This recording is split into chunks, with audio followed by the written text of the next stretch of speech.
Kayak rasa biu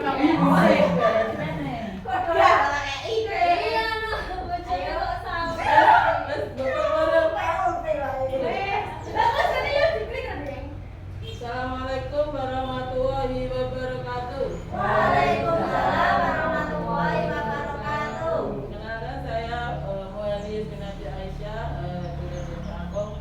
Di sini saya akan memaparkan aksi nyata modul 1.4 budaya positif. Rancangan tindakan untuk aksi nyata, judul modulnya penerapan budaya positif. Latar belakangnya untuk membentuk siswa yang berprestasi dan berkarakter, maka sekolah perlu membangun budaya positif di lingkungan sekolah. Budaya sekolah sendiri diartikan sebagai tradisi sekolah yang tumbuh serta berkembang sesuai dengan spirit dan nilai-nilai yang diajarkan di sekolah. Dengan kata lain, budaya sekolah menjadi kebiasaan yang disepakati bersama untuk dilakukan dalam waktu yang lama ketika terjadi kegiatan pembelajaran. Dengan membangun kebiasaan atau budaya positif di lingkungan sekolah, maka nilai-nilai baik bisa diterima oleh siswa dan membentuk karakter dan kecerdasan mereka. Untuk membangun budaya positif sekolah cukup beragam. Salah satunya seperti banyaknya program sekolah yang bertujuan untuk menumbuhkan karakter siswa. Tujuan, adapun yang menjadi tujuan utama dalam tindakan nyata budaya positif di sekolah antara lain, yang pertama menumbuhkan budaya positif dengan keyakinan kelas. Yang kedua, meningkatkan nilai-nilai kebajikan dalam pembelajaran. Yang ketiga, mendorong terwujudnya murid yang memiliki pribadi yang kritis, penuh hormat dan bertanggung jawab. Yang keempat, mengembangkan nilai-nilai profil pelajar Pancasila pada diri murid dalam kegiatan pembelajaran. Yang kelima, melakukan kegiatan pembiasaan murid untuk mengimplementasikan nilai-nilai profil pelajar Pancasila. Tolak ukur dalam tindakan operasi nyata ini adalah peserta dapat mengaplikasikan nilai-nilai profil pelajar Pancasila secara sadar dan berkesinambungan dalam proses belajar. Murid terlibat aktif dalam kegiatan sekolah dengan secara sadar, mengamalkan nilai-nilai profil pelajar Pancasila sehingga tercipta pembelajaran yang menyenangkan dan berpihak pada murid. Kemudian murid mampu membuat kesepakatan kelas untuk dipasang di dinding kelas dan ditaati. Lini masa tindakan yang akan saya lakukan adalah langkah-langkahnya. Yang pertama, guru menjelaskan tentang pengertian dan pentingnya kesepakatan kelas. Setiap kelas sudah dijalankan, ya. Yang kedua, guru memfasilitasi peserta didik untuk membuat kesepakatan kelas.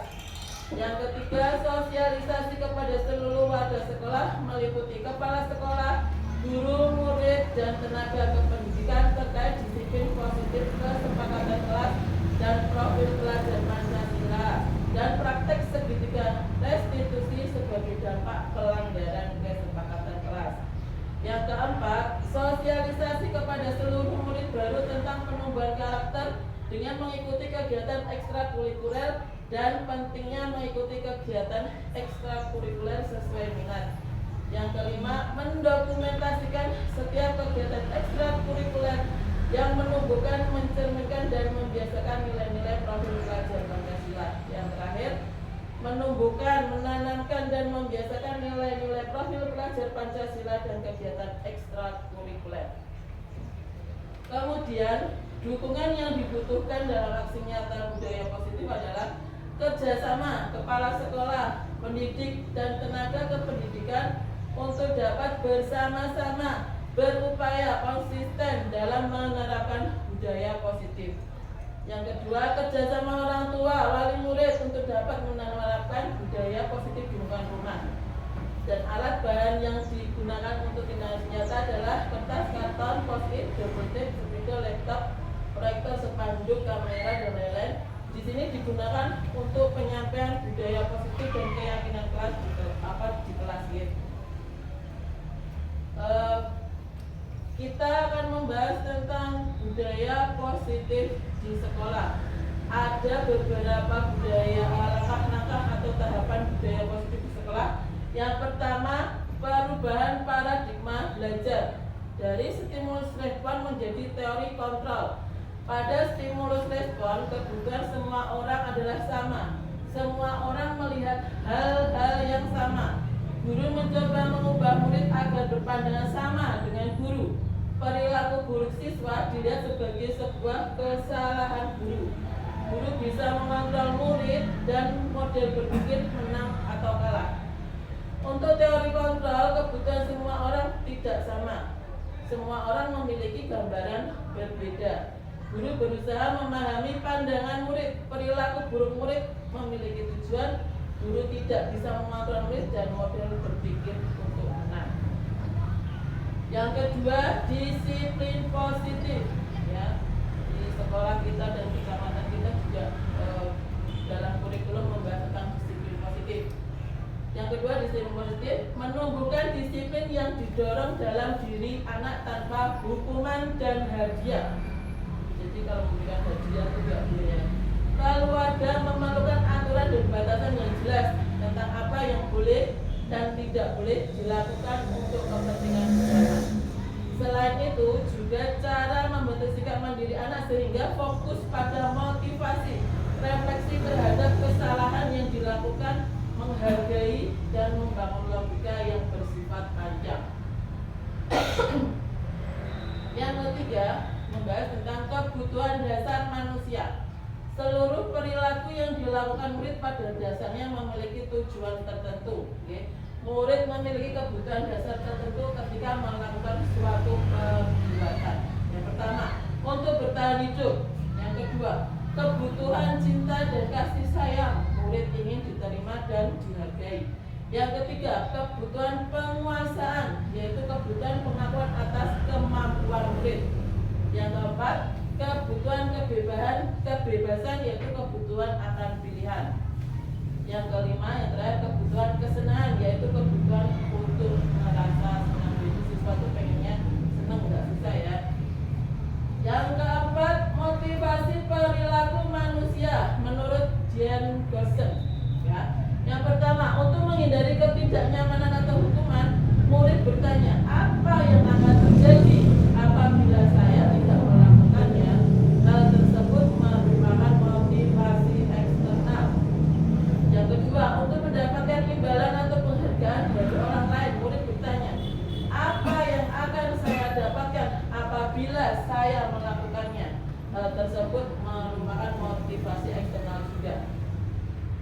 Yang ketiga, untuk menjadi orang yang mereka inginkan dan menghargai diri sendiri dengan nilai-nilai yang mereka percaya, murid bertanya, akan menjadi orang seperti apa jika saya melakukannya? Jadi anak itu bisa berpikir seperti itu. Hal tersebut merupakan motivasi internal. Nanti yang bisa mendukungnya adalah guru ya dan teman-temannya. Motivasi adalah dorongan yang timbul pada diri seseorang secara sadar atau tidak sadar untuk melakukan suatu tindakan untuk tujuan tertentu. Di sini ada dua motivasi, yaitu motivasi eksternal dan motivasi internal. Motivasi eksternal, murid melakukan kedisiplinan dikarenakan takut, menghindar dari hukuman atau pengharapan akan penghargaan. Kalau motivasi internal, murid melakukan kedisiplinan dikarenakan sadar akan nilai-nilai kebajikan dalam dirinya, menghargai nilai kebajikan diri sendiri. Itu yang motivasi. Konsep disiplin dengan pendekatan restitusi. Apa itu restitusi? Restitusi adalah proses menciptakan kondisi bagi murid untuk memperbaiki kesalahan mereka sehingga mereka bisa kembali kepada kelompok mereka dengan karakter yang lebih kuat. Itu menurut dosen tahun 2004. Ciri-ciri restitusi: menguatkan dan fokus pada solusi, fokus pada karakter bukan pada tindakan, bukan menebus kesalahan tapi belajar dari kesalahan, mencari kebutuhan dasar yang mendasari tindakan, tawaran bukan paksaan, memperbaiki hukuman, dan yang terakhir menuntun untuk melihat ke dalam diri sendiri. Jadi kalau siswa melakukan kesalahan itu bisa melihat apa toh, kenapa dia berbuat salah, kenapa berbuat salah. Jadi itu pendekatan restitusi yang dilakukan guru terhadap murid bila murid melakukan kesalahan. Berikutnya perbedaan ya. Ini saya mengambil kasus yang sering di kelas kita dan sekolah kita, kasus murid tidak memakai sepatu.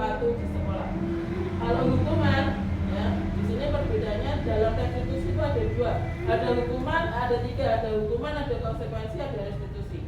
Biasanya kalau yang pertama biasanya kita melakukan hukuman ya, murid disuruh berdiri di depan kelas, guru marah-marah. Saya yang berdiri. Murid disuruh membersihkan kamar mandi. Konsekuensi yang dilakukan guru. Kalau hukuman beda sama konsekuensi. Guru memberikan konsekuensi berada di dalam kelas selama istirahat berlangsung. Seringnya karena murid berbuat salah, terus nggak boleh istirahat. Ada yang melakukan seperti itu juga. Yang kedua, guru tegas dan murid menghormati peraturan. Itu namanya konsekuensi. Kalau restitusi, guru menanyai keyakinan kelas yang telah disepakati dan guru membantu menyelesaikan masalah. Murid terbuka dan menghormati dirinya dan orang lain. Jadi kita tuh tanya pendekatan dengan personal.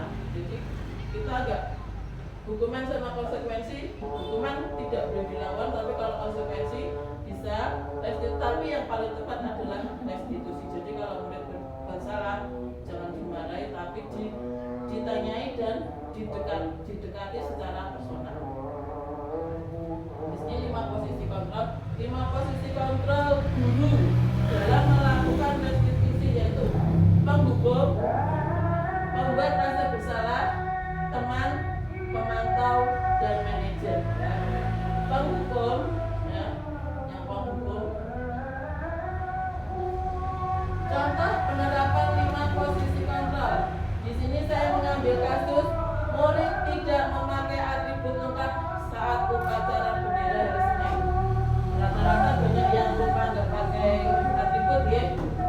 Kalau posisi penghukum, kita gurunya biasanya bilang patuhi peraturan sekolah, tenang, berdiri di depan barisan paling depan.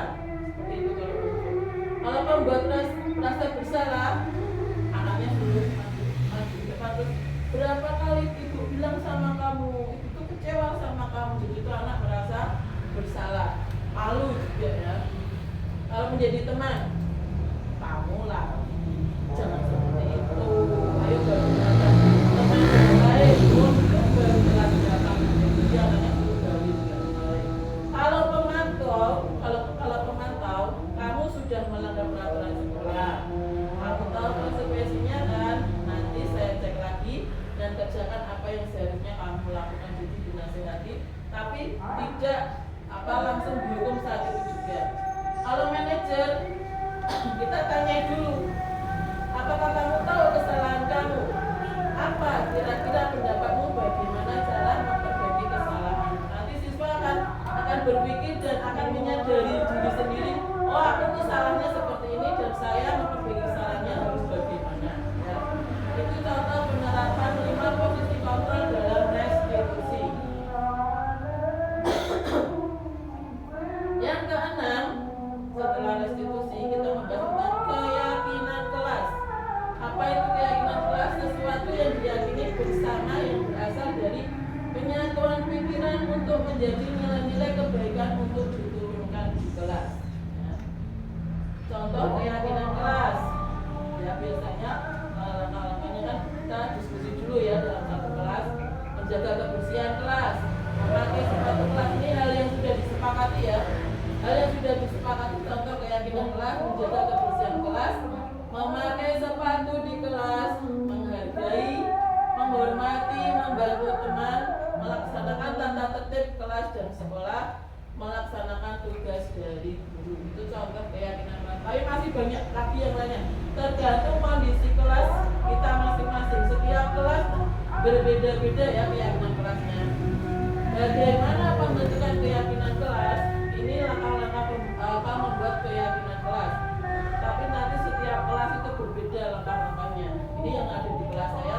Kemarin saya meminta siswa menuliskan keyakinan kelas. Jadi tiap individu menuliskan keyakinan kelasnya. Membahas keyakinan kelas. Jadi setiap individu kan menuliskan keyakinan kelas. Kalau ada yang sama saya kumpulkan, terus baru saya rangkum. Oh keyakinan kelas seperti ini, yang mereka yakini. Terus memilah keyakinan kelas tadi memilih ya.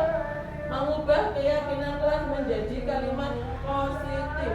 Contohnya harus memakai sepatu di kelas. Nah, kalimat positifnya menjadi wajib memakai sepatu di kelas ya. Contohnya seperti itu. Terus sesuai kondisi kelas, setiap kondisi kelas berbeda. Yang berikutnya, semua warga kelas ikut terlibat, jadi tidak berkelompok tapi per individu ya. Terus semua siswa menyepakati keyakinan kelas dengan menempelkan stempel tangan biasanya. Ada yang stempel tangan, ada yang cap jempol, ada yang gambar bintang ya. Itu keyakinan kelas yang sudah saya sampaikan, termasuk budaya positif yang ada di sekolah kita. Semoga budaya positif yang ada di sekolah kita bisa dikembangkan, dan selain budaya positif, contoh-contoh yang bisa saya paparkan itu biasanya ada yang mencuci tangan, senam, terus ada juga yang kita sudah melakukan pembacaan Asmaul Husna tiap hari Jumat dan amal ya. Nah itu sementara itu dari saya budaya positif yang bisa saya sampaikan. Terima kasih. Wassalamualaikum warahmatullahi wabarakatuh. Waalaikumsalam.